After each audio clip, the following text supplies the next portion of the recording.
Hello friends, welcome to Ruchitha cooking. இன்றைக்கி நம்ம என்ன பார்க்க போகிறோன்னா ஒரு ஈவினிங் ஸ்நாக்ஸ் தான். மிளகா பஜ்ஜி வச்சு ஒரு ஸ்டஃப்டு மிளகா பஜ்ஜி தான் நம்ம செய்ய போகிறோம். வாங்க எப்படி செய்யலாம்னு போய் பார்க்கலாம். ரெண்டு கையிலையும் நம்ம அழகாக க்ளவுஸ் போட்டாச்சு. இல்லைன்னா நம்ம கை எரியுங்க. சாப்பிட்றதுக்கு நல்லா தான் இருக்கும், ஆனால் கையை வச்சு நீங்கள் செஞ்சு பாருங்கள். மிளகாவுடைய காரம் நம்ம கையை பயங்கரமாக எரியும். அதுக்கப்புறம் நம்ம தேங்காய் எண்ணெய் வச்சு அசு புசுன்னு செய்யணும். அதனால் முன்னெச்சரிக்கையாக க்ளவுஸ் வாங்கி இந்த க்ளவுஸை வச்சு யூஸ் பண்ண போகிறேன். இப்போ இதை இப்படி கட் பண்ணி இதில் இருக்க சீடெல்லாம் எடுக்க போகிறேன். காம்பு எடுக்க தேவையில்லை, லைட்டாக ஒரு கீரல் கீரிக்கலாம். கொடுத்துட்டு அது உள்ளே இருக்க சீடெல்லாம் அப்படியே எடுத்துடலாம். சீடெல்லாம் நம்மளுக்கு வேண்டாம், அதோட சதைப்பற்று மட்டும்தான் நம்மளுக்கு வேணும். அதனால் சீடெல்லாம் நம்ம ரிமூவ் பண்ணிக்கலாம். க்ளவுஸ் போட்டு பண்ணுங்கள் கண்டிப்பாக, இல்லைன்னா கை ரொம்ப எரியும். அப்போது கையே எரியும் போது வயிறு எப்படி எரியும்? ஆனால் சாப்பிட்ணுன்னு ஆசையாக இருக்குது, என்ன பண்ணுறது? இந்த ஈவினிங் டைமில் அடி மழை பெய்கிற ஒரு கிளைமேட்டில் சாப்பிட்டோன்னா நல்லா தானே இருக்கும். கஷ்டம்லாம் பார்த்தா முடியுமாங்க? இதுக்காக பீச்சுக்காக போக முடியும்? இங்கே தான் நம்ம செஞ்சு சாப்பிட முடியும். இது போல் எல்லா மிளகாவையும் நம்ம கீறி அதில் இருக்க அந்த சீடெல்லாம் எடுத்துடலாம். சீடெல்லாம் எடுத்தாச்சு. க்ளவுஸ் போட்டுட்டு பண்ணுங்கள், இல்லைன்னா கை ரொம்ப எரியும். எடுத்த மிளகாலாம் உடச்சிடக்கூடாது. இது போல் அழகாக கீறி தட்டி எடுத்துடலாம். இப்போ நம்ம ஸ்டஃபிங் இதுக்குள்ளே என்ன பண்ணலான்னு பார்க்கலாம். பாலை நல்லா கொதிக்க வச்சிடலாம். நல்லா கொதித்து வரும்போது எலுமிச்சம்பழம் பிழிஞ்சு விட்டிங்கன்னா பன்னீர் தனியாக தண்ணி தனியாக பிரிஞ்சிடும்.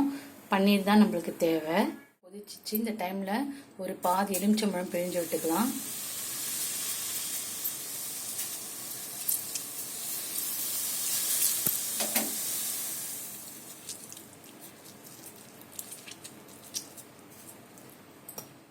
நம்ம பன்னீர், ஒரு ஸ்பூன் மிளகாத்தூள், ஒரு சின்ன வெங்காயம் கட் பண்ணியிருக்கேன் பொடியாக, அப்புறம் ஸ்ப்ரிங் ஆனியன், இது எல்லாமே ஒன்றா சேர்த்துட்டு இது கூட நல்லா மிக்ஸ் பண்ணிக்கலாம்.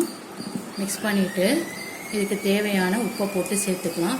இதுதான் நம்ம பஜ்ஜிக்குள்ளே வைக்கிற ஸ்டஃபிங்கு. நல்லா அழுத்தி பிசைஞ்சுக்கோங்க. இந்த மசாலாலாம் ஒன்றோட ஒன்று கலரணும். இப்போ உப்பையும் நம்ம சேர்த்துக்கலாம். உப்புத்தூள் சேர்த்துக்கோங்க. உப்புத்தூளையும் சேர்த்தாச்சு. சேர்த்துட்டு நல்லா பிசைஞ்சிக்கலாம்.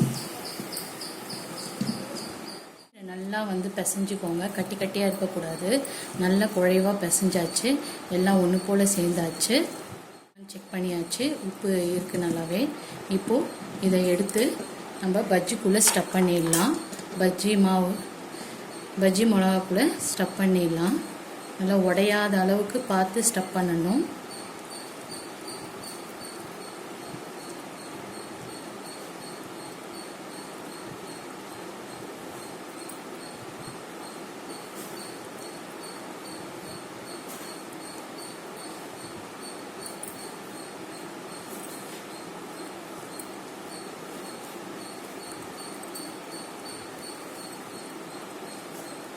அவ்வளோதான். இதே போல் எல்லா மிளகா பஜ்ஜியும் நம்ம ஸ்டஃப் பண்ணிடலாம்.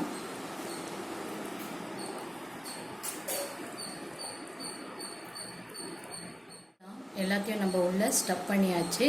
பஜ்ஜி மிளகா உடையாத மாதிரி பார்த்துக்கோங்க. இப்போது நம்ம பஜ்ஜி மாவை ரெடி பண்ணிடலாம். மேல் மாவு பார்த்துடலாம். கடலை மாவு 100 கிராம், கார்ன்ஃப்ளவர் மாவு 1 ஸ்பூன், கொஞ்சோண்டு சோடா மாவு, கரம் மசாலா, ரெட் சில்லி எடுத்தாச்சு, கொஞ்சம் உப்பு எடுத்துக்கலாம், சால்ட்டு, இது எல்லாத்தையும் போட்டு கட்டியாக பிசைஞ்சிக்கலாம். இந்தளவுக்கு கொஞ்சம் கட்டியாக பிசைஞ்சிக்கலாம். மாவு ஒரு கரண்டி எடுத்து அந்த பஜ்ஜி மாவோட சேர்த்துக்கலாம். கொஞ்சோண்டு எடுத்துக்கலாம். எடுத்துட்டு அந்த பஜ்ஜி மாவில் கலந்துக்கலாம்.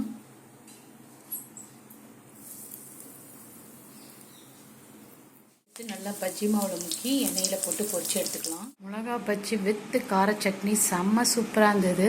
இந்த மழை காலத்துக்கு நீங்களும் உங்கள் வீட்டில் செஞ்சு பார்த்துட்டு எல்லாருக்கும் கொடுத்து சந்தோஷமாக இருங்க. இப்போ பஜ்ஜியை நம்ம கட் பண்ணிக்கலாம்.